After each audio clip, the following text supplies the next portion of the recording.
C'est sous ce verre qui met en songe ce feu et qui, au regard du devoir de l'équité, en fait presque un mensonge,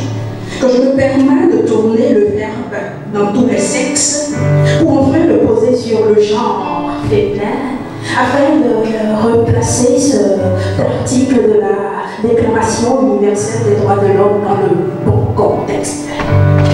Rassurez-vous, il ne s'agit pas d'un procès de pensée ou de propos poétiques à l'égard d'un genre particulier, mais d'un son universel, remixé par une plume d'oslamieuse pour parvenir à faire de tous les genres.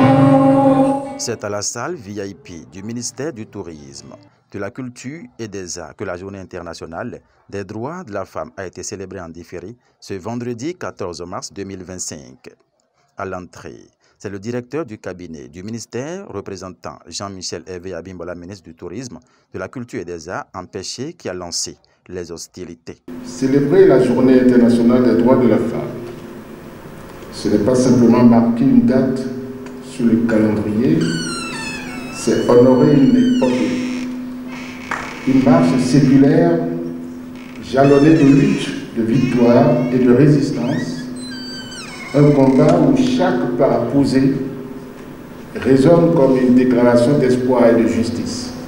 Et le directeur du cabinet, au nom de son ministre de tutelle, revient ici sur l'importance de cette célébration. Ici, au ministère du Tourisme, de la Culture et des Arts, cette journée revêt une signification toute particulière, car notre ministère,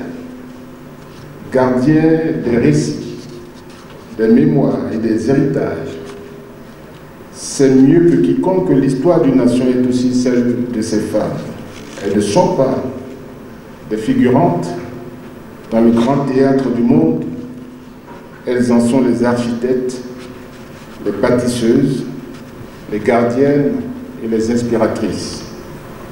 À travers les âges, des voix féminines se sont levées, bravant les tempêtes de l'interdit, ébranlant les citadelles de l'injustice, ouvrant des chemins que l'on croyait infranchissables. Grâce à elles, les murs de silence se sont fissurés. Les bastions de l'invisibilité ont cédé et les aspirations, autrefois chuchotées,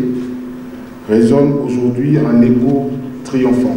À l'occasion, une série de communications a meublé cette journée qui a tout son sens selon le représentant du ministre Jean-Michel Hervé Abimbola, qui a évoqué le rôle combien essentiel qu'est celui de la femme à tous les niveaux de la société. Rappelons que cette célébration au ministère du Tourisme, de la Culture et des Arts s'inscrit dans le cadre de la continuité d'une politique visant à valoriser le rôle de la femme dans tous les domaines et à faire de la Journée internationale des droits de la femme un moment phare de réflexion et d'action.